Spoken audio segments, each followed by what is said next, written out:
अत्यधिक महत्वपूर्ण भूमिका निभाई है। उन्होंने अपने शौर्य से महाक्रांति की ज्वाला को ही नहीं जलाया है, बल्कि अपने रक्तदान से उसमें लपटें भी उत्पन्न की है। स्वतंत्रता के इतिहास में उनके शौर्य और त्याग को युगों युगों तक बड़े गर्व से याद किया जाएगा।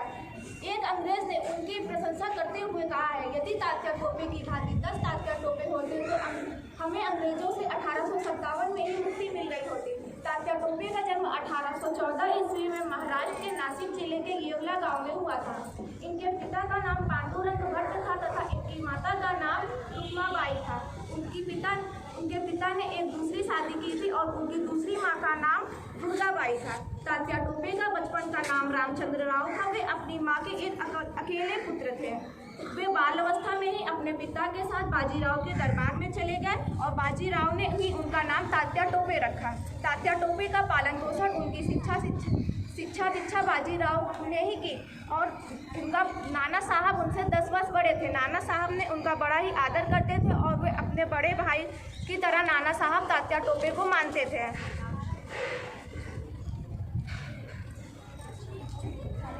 तात्या टोपे ने ग्वालियर को बचाने में महत्वपूर्ण भूमिका निभाई है। जब उन्हें पता चला कि रानी लक्ष्मीबाई दुर्ग में चारों तरफ से घिर उठी हैं, तो उन्होंने रानी लक्ष्मीबाई की रक्षा करने के लिए अपनी सेना को साथ लेकर, परंतु रास्ते में ही अंग्रेज लोग उन्हें रोक दिए और अंग्रेजों और तात्या टोपे में भयंकर युद्ध हुआ, जिसमें अंग्रेजों की जीत हुई। फिर तात्या टोपे कालपी चले गए। वहाँ से फिर रानी लक्ष्मीबाई वहाँ पे तात्या टोपे से मिलने गई, परंतु फिर रानी लक्ष्मीबाई और तात्या टोपे ने प्लान बनाकर ग्वालियर पर आक्रमण करने की सोची। तात्या टोपे और सिंधिया के बीच युद्ध हुआ, जिसमें तात्या टोपे और रानी लक्ष्मीबाई की जीत हुई। तात्या टोपे लक्ष्मीबाई ग्वालियर पर अधिकार हो गया, परंतु जब ये अंग्रेजों को पता चला तो उन्होंने ग्वालियर पर भी आक्रमण कर दिया और इसी समय रानी लक्ष्मीबाई ग्वालियर की रक्षा करने के लिए अपने प्राणों की आहुति दे दी।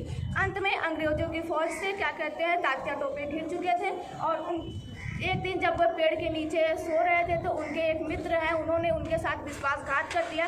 जब विश्वासघात किया तो उन्हें जब पता चला तो उन्हें अंग्रेजों ने गिरफ्तार कर लिया। अंग्रेजों ने गिरफ्तार करने के बाद उन्हें राजद्रोह घोषित कर दिया गया तथा उन्हें फांसी की सज़ा सुनाई गई।